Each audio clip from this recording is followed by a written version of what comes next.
Water pump fish farming.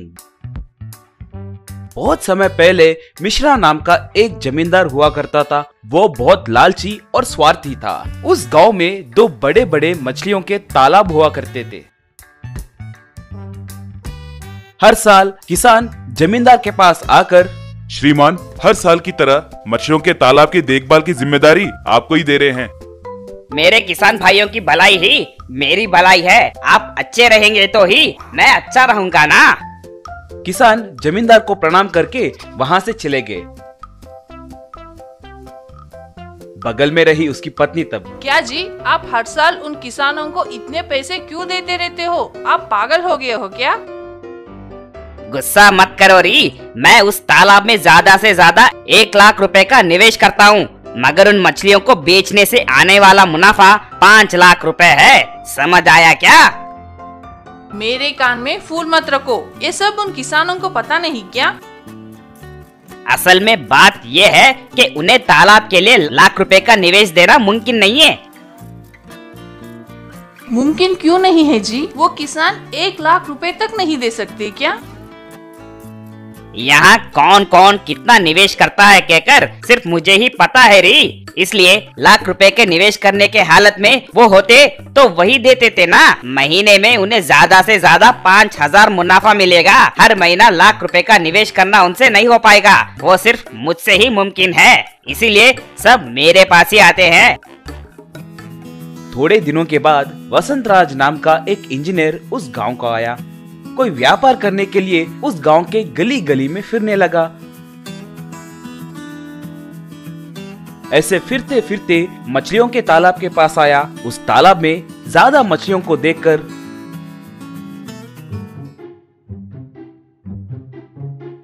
मछलियों को अच्छे से पाल रहे हो भाई? सच है, आसपास के सारे गांव को हमारे यहाँ से ही मछलियाँ सरफराह होते हैं।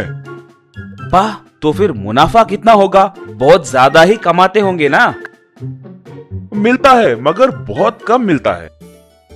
ऐसा क्यों? तो फिर जमींदार जी को आधे पैसे देने पड़ते हैं ना। मछलियों का दाना और खाद वही देते हैं ना।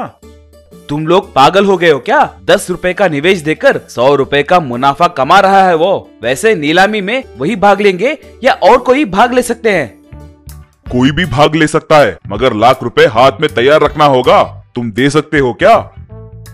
वो सब तुम्हें क्यों, मैं देख लूंगा। पहले मुझे तुम्हारे जमींदार जी के पास ले जाकर नीलामी के समय मुझे भी वहां खड़ा करो। तुम्हें मुनाफा कैसे दिलाना है वो मैं देख लूंगा। हर बार के जैसे ही नए साल में सब लोग जमींदार के पास आए। वसंतराज भी वहां पर आया। श्रीमान जमींदार जी, इतने सालों से मछलियों के तालाब की देखभाल आप ही देख रहे हो। अब से मैं भी देखने की सोच रहा हूँ। मछलियों के तालाब के किसानों को नए तकनीकों से ज्यादा मुनाफा दिलवाने की सोच रहा हूँ। जमींदार अपने मन ही मन में जलने लगा। फिर भी शाबाश, इस देश को तुम्हारे जैसे युवाओं की ही जरूरत है। एक मछलियों के तालाब को तुम देख लो, दूसरे को मैं देख लूंगा। सारे किसान तालियां मारने लगे। यह सब सुनकर जमींदार की पत्नी, ये कौन है जी जो हमारे मुकाबले आ रहा है? जाने दो, वो मछलियाँ कैसे पकड़ेगा मैं भी देखता हूँ। रात के समय वसंतराज के मछलियों के तालाब में जमींदार एक मगरमच्छ को छोड़ दिया। किसान अगले दिन सुबह वसंतराज के तालाब में मछलियां पकड़ने के लिए गए तो वहां पर मगरमच्छ को देखकर डर के मारे भाग गए। उसे निकालने की बहुत कोशिश करने के बाद भी वो लोग मगरमच्छ को भगा नहीं पाए। कोई भी वसंतराज के तालाब में मछलियां पकड़ने का साहस नहीं कर रहा था। पूरे ग्राहक जमींदार के पास ही जा रहे थे। ये बात पता चल के वसंतराज को क्या करना है कुछ समझ नहीं आया।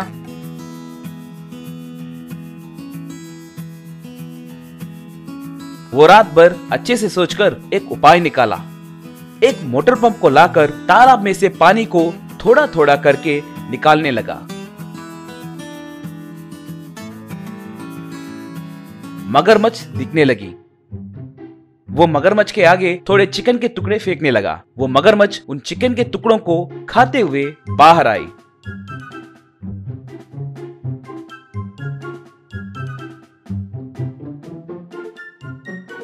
वसंतराज और थोड़े चिकन के टुकड़े एक एक करके डालते हुए जमींदार की तालाब की तरफ उसे भेजने लगा।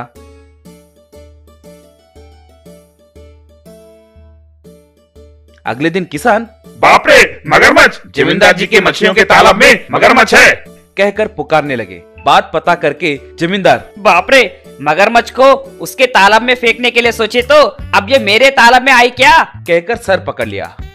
अगले दिन जमींदार बहुत मेहनत करने पर भी मगरमच्छ को बाहर निकाल नहीं पाया। वो साल भर ग्राहक वसंतराज के पास ही आए। मिनी ट्रैक्टर रोटी मशीन। सविता नाम की गरीब माँ को अनंत नाम का एक बेटा था। बेटे को पढ़ाने के लिए सविता घर पर ही रोटी बनाकर आसपास वाले लोगों को बेचती थी।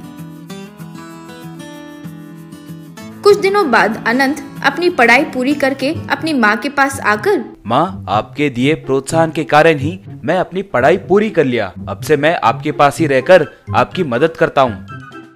रे, इतनी मेहनत करके तुम्हें इसलिए थोड़ी पढ़ाया कि तुम मेरे ही पास रहकर काम करो। कहीं बाहर गांव में जाकर कोई नौकरी कर लो ना। माँ, मैं ढूंढूं तो मुझे बहुत अच्छी नौकरी मिल सकती है, लेकिन मैं सबसे पहले अपने माँ के पास नौकरी करने की सोच रहा हूँ। आपकी मदद करूँगा। आपके छोटे छोटे व्यापार में मैं आपके एम्प्लॉय की तरह ही काम करूँगा। ठीक है रे, तुम्हारी मर्जी। अगले दिन माँ जब रोटी बना रही थी तो बेटा अनंत रोटी को पैक करके कस्टमर्स को दे रहा था। उस शाम को पैसों का हिसाब करते हुए अनंत, माँ, आज के लाभ 900 रुपए मिले हैं। अगर हम ऐसे ही मेहनत करते रहे तो महीने के आखिरी तक हमें 25,000 मिलेंगे। घर का भाड़ा और सब खर्चे निकालने के बाद हमारे पास 10,000 बचेंगे। माँ, 10,000 मिले तो बढ़िया है बेटा। हर महीने मेरे पास तो सिर्फ 5,000 या 6,000 ही बचता है। फिर इतने कम बचाई से क्या होगा माँ? रोटी का व्यापार और बढ़ाना होगा और ज्यादा रोटी बनानी होगी। मेरे से तो नहीं होगा रे। इस उम्र में मैं चल फिर तो पा रही हूँ, लेकिन उतनी ताकत अब मुझ में नहीं है कि और काम बढ़ाऊं। उस रात बेटा अनंत बहुत सोचा। किसी तरह रोटी का व्यापार बढ़ाने की सोच रहा था। इंटरनेट पर उस रात बैठकर देख रहा था तो उसमें रोटी मशीन बिक रही थी, लेकिन वो 1 लाख रुपए की थी। अनंत तब मन में, बाप रे, 1 लाख रुपए! उतने पैसे कहाँ से लाएंगे, कहाँ से लाएंगे? सोचने लगा।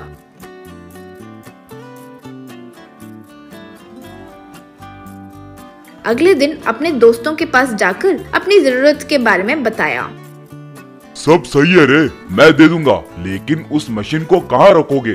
तुम्हारा घर ही छोटा है। अब उतने छोटे से घर में ये मशीन कहीं नहीं आएगी ना। सच है रे, वो बात पर तो मैं गौर ही नहीं किया। रे, तुम्हारी माँ के पास एक पुराना ट्रैक्टर था ना, उसके पीछे ट्रॉली है ना, उस ट्रॉली में वो मशीन रख लो। यूं सलाह दिया। वाह, क्या सुपर आइडिया दिया रे।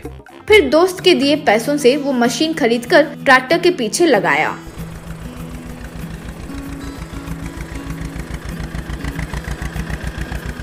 अगले दिन ट्रैक्टर रोटी मशीन लेकर सिटी सेंटर में, आइए भाई आइए, रोटी खाकर आपका दिन शुरू कीजिए। भाइयों और बहनों, रोटी बनाने के लिए आपके नाजुक हाथों को खराब मत कीजिए। हमसे रोटी खरीदिए, जितने चाहिए उतने सरफरा करेंगे।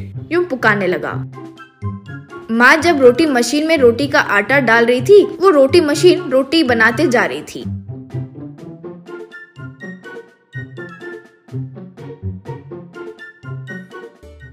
बेटा कस्टमर को बनी रोटी देने लगा। कस्टमर उसे खाकर एक, आहा, रुई जैसी है ये रोटियां, बहुत अच्छी हैं। यूं उसकी प्रशंसा करने लगा।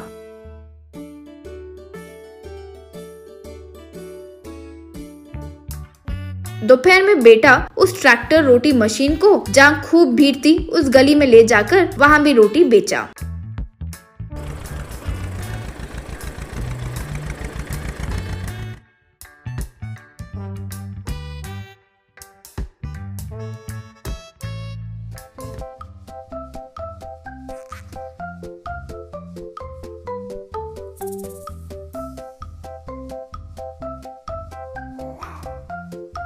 शाम को ट्रैक्टर रोटी मशीन को मंदिर के पास लाकर वहां आने जाने वाले लोगों को और गरीब भिखारी को मुफ्त में रोटी देने लगा।